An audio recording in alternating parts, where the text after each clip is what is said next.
देशप्रेमाला, नमन त्या ज्ञानदेवतेला, नमन त्या महापुरुषाला, नमन अशा आपल्या डॉक्टर बाबासाहेबांना. मी आता 6वीची विद्यार्थिनी प्रांजली गणेश भंडारी. भारताच्या पावनभूमीवर अनेक महापुरुषांनी जन्म घेऊन देशासाठी व समाजासाठी अहोरात्र कार्य करून सामाजिक बांधिलकी व राष्ट्रनिष्ठा जोपासली आहे.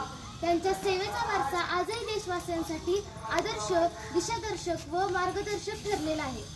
या अनेक पुरुषांपैकी एक म्हणजे डॉक्टर बाबासाहेब आंबेडकर. डॉक्टर बाबासाहेब आंबेडकर यांचा जन्म पिता रामजी व माता भीमाई यांच्या पोटी 14 एप्रिल 1891 रोजी झाला. डॉक्टर बाबासाहेब आंबेडकरांना प्रत्येक क्षेत्राचे परिपूर्ण ज्ञान व माहिती होती. सामाजिक, राजकीय, आर्थिक, धार्मिक, पत्रकारिता व कायदे अशा विविध क्षेत्रात आपल्या अमोघ वक्तृत्वाने व कुशल नेतृत्वाने दीनदलितांच्या, श्रमिकांच्या, विस्थापितांच्या, शोषितांच्या अंधकारमय जीवनाला तेजोमय संदेश दिला. गुलामगिरीच्या विळख्यात अडकून कोमेजून गेलेल्या मनामनातून स्वातंत्र्याची मशाल चेतवून मुरदाड झालेल्या समाजाला आपल्या हक्काप्रती जागृत केले.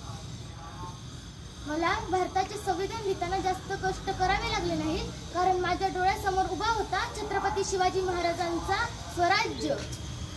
या शब्दात शिवचरित्राचा गौरव करणारे विश्वरत्न डॉक्टर बाबासाहेब आंबेडकर यांना वडकीगाव ग्रामस्थ व जिल्हा परिषद शाळा वडकी यांच्याकडून मानाचा मुजरा.